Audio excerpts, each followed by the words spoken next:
Today, one can meet people who have never used the internet or technology, and sometimes meet someone who can't write or read. This is rare, but a fact. Meanwhile, it is difficult to find a person who has never worn Adidas product at least once in a life. Especially, it is impossible to find a person who has never heard about this brand.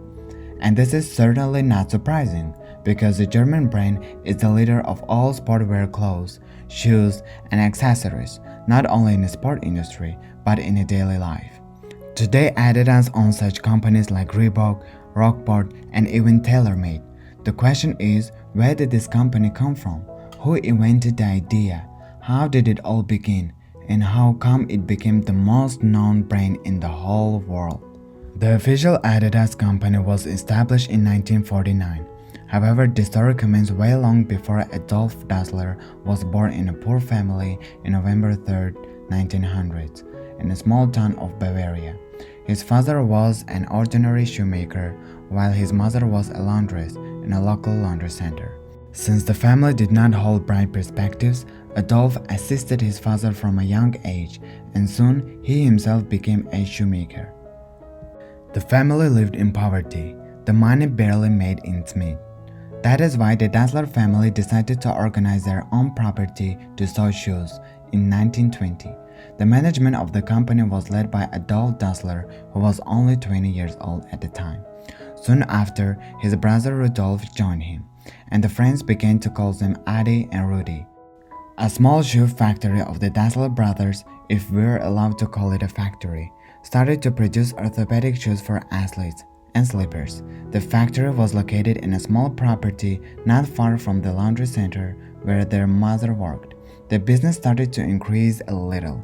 The slippers demand increased. However, it was just another small manufactory, of which there were thousands of them only in Germany. Perhaps someone else would be pleased with the gain, but Adolf was obsessed with the company's development. Through multiple experiments, which frequently ended in failure for him, he managed to create a product that at the time was a breakthrough in the shoe industry. In 1925, Adolf created the first screw-in stud boots, which in a couple of years became the main product of the factory, and his partners were blacksmith brothers who made the screw-in studs in their workshop. Demand on the shoes of the Dassler brothers was increasing every day, which led to the purchase of the building of the factory. In 1928, together with Joseph Weiser, the Dassler brothers invented new screw-in studs which glorified the company indeed. But how to make everybody wear your shoes? Correct. You just have to give them to all athletes in the Olympic Games in 1936 in Berlin. The American runner Jesse Owens conquered 4 gold medals in the Dassler's boots. It was the first time when the 2 lines appeared on the shoes and became the brand's mark. After this event, many athletes chose this brand for their performance during Olympiads, and this is all because of the innovative decisions at the time. Who could have thought that only screw-in studs would be enough for the world to talk about you? In the late 1930s, the income of the Dassler brothers increased up to 400,000 German money or 100,000 American dollars. In 1938, the Dasslers established a second factory. The company used to produce 1,000 pairs of shoes daily. The sales were increasing with unbelievable speed until the World War II. Despite the fact that the Dassler brothers supported the Nazi, the brothers' factory was confiscated and they were sent to the front. In one of the factories, the Nazi tried to manufacture handheld anti-tank grenade launchers. However, there was not enough equipment for such production. That is why Adolf was sent back from the army 1 year later to produce training shoes for German soldiers. By the end of the Second World War, the town in Bavaria, where the brothers' second factory was located, was seized by the United States. The eldest brother was accused of belonging to the elite community of the Nazi military and was sent to the camp for prisoners of the war. Adolf also was a member of the Nazi party. However, he began to contribute by sewing hockey skates to supply to the United States, and that is why he saved his condition and the whole business in general. As compensation for supplying skates, the Dazzler used to receive ammunition from the US military, tents, old baseball gloves, and etc. Anyways, the family business had to be lifted from almost the beginning. In 1946, after the occupation, Rudolph returned to the family business, and the brothers started to produce shoes again. But considering the faulty situation in Germany after the war, in deficit of raw materials and issues on an international market, and sometimes the isolation, they decided to choose a controversial but only path at the time by producing shoes from the remaining military outfits. They used absolutely everything. For instance, soles of the shoes were made from old military vehicle tire. The hired workers received salary in various goods, firewood, yarns, and etc. However, contrasting worldview and forebodings of the company development often caused arguments between two brothers. The teamwork couldn't already continue like it used to be, and this caused for division of all the assets. Soon after the father's death, the brothers broke up their relationship with each other. Rudolf took the new factory while Adolf took the old company. They agreed on never using the name of the family undertaking. First brother named his company Adidas, and Rudolf named his Ruda. However, soon after a couple of months, Adidas turned to Adidas and Ruda turned to Puma. That is how the world-famous brand Dazzler stopped existing. But there appeared new brands, Adidas and Puma, that we all know today. The two brothers kept their reasons of dispute until the end of their deaths, but what was more surprising is that they didn't talk to each other until the end of their lives. Puma and Adidas became fierce rivals with each other. Adolf's company rapidly gained popularity, high quality, and new inventions helped Adidas to become one of the leading sportswear brands. On August 18, 1949, Adolf took the two lines from previous shoes and added one more line and published it as the mark of Adidas Company. In 1952, the company began to produce other goods under the Adidas brand. The first trial to diverse categories became the production of sport bags, even though shoes remained the main product. Adolf looked for a partner who would take the manufacturing of clothes, and that person became the owner of a textile factory. Adi ordered 1,000 of three-stripe along-the-sleeve tracksuit.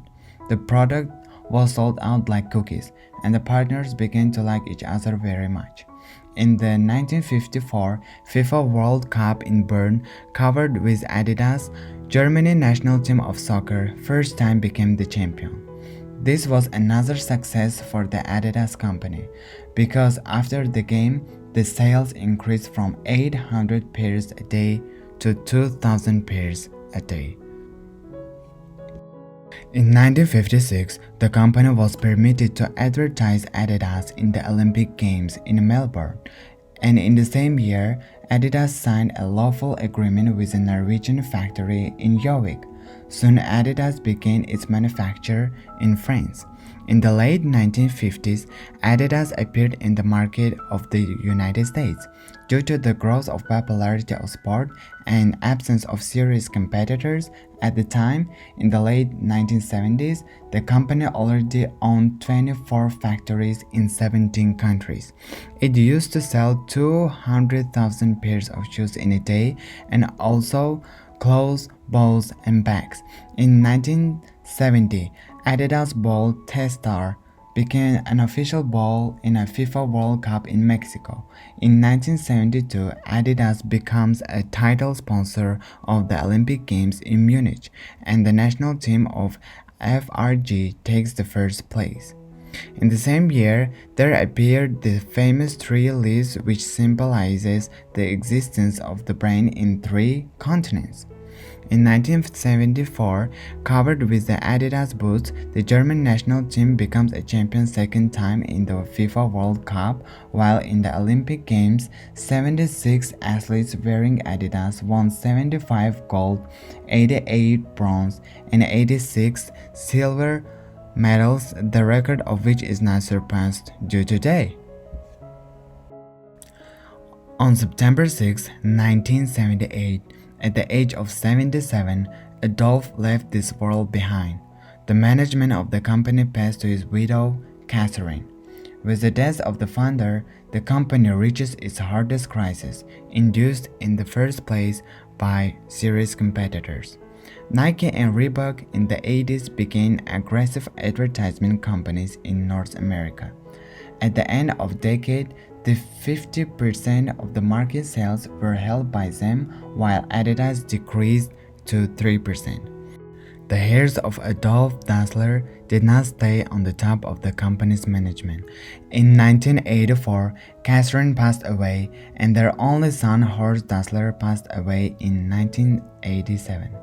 The company barely stayed on the floor, and in 1987, the remaining heir sold the company for only 440 million German money to the French entrepreneur Bernard Tapie, who at the time was also the owner of the Olympique de Marseille, and retained only 20% of the company for themselves. At the time, Adidas was on the brink of catastrophe.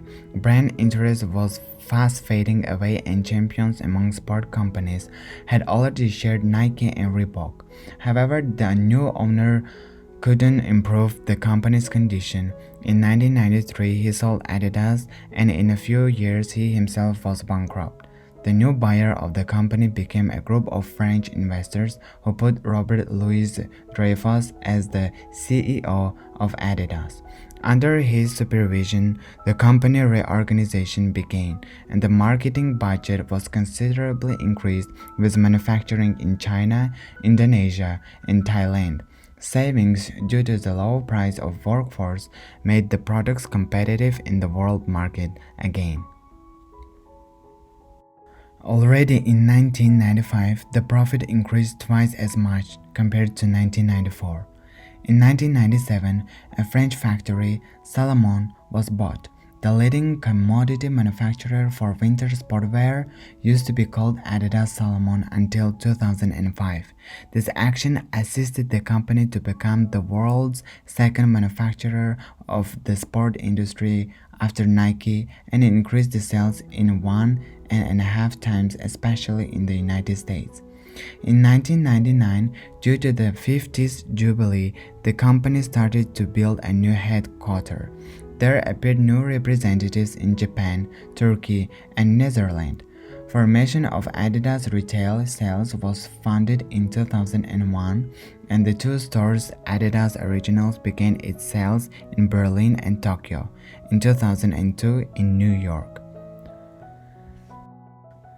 The company again started to gain fame every day. In 2005, Adidas sold the Salomon factory and bought 100% assets of their rival competitor company, Reebok, for $3.8 billion. It was exactly what helped the company increase their shares in the sportwear industry up to 20%, and highly approach another leading company, Nike, which holds 35% of shares. Nowadays, no matter how surprising it is, Adidas has only two small factories, one in Germany and another in the United States. All other products are produced on order of 290 different fabrics, 71% of which are in Asia, 18% in America, 6% in Africa, and 5% in Europe. By the capacity of production, 97% of commodities are manufactured in Asia, including Vietnam, Indonesia, and China. Only in 2018, 409 million pairs of shoes Adidas was manufactured. 58% are the sales of shoes from all sales of the company. The products are sold under two brands, Adidas and Reebok, and the sales capacity is in a ratio 90 to 10%. By the end of the year, the company had 57,000 workers, and the median revenue of the company is $24 billion a year. The net income is almost $2 billion annually. Adidas is the biggest sponsor of many sports teams and the most famous athletes of the world. Multiple times this brand could just disappear and be closed and remain a history. Adolf Dassler always put commercial success in the second place. The first place was his passion for and love for sport. He was an active person. At 75 years old, he still played tennis and swam in a swimming pool. One of his hobbies was creating shoes. He is a designer who has credits for multiple innovations, like Screw in Studs. He managed his company until the day of his death. The path to success was hard and complicated. Despite all of these complexions, Adolf Dassler, a simple boy from a small town, was able to seize the sport industry in the whole world.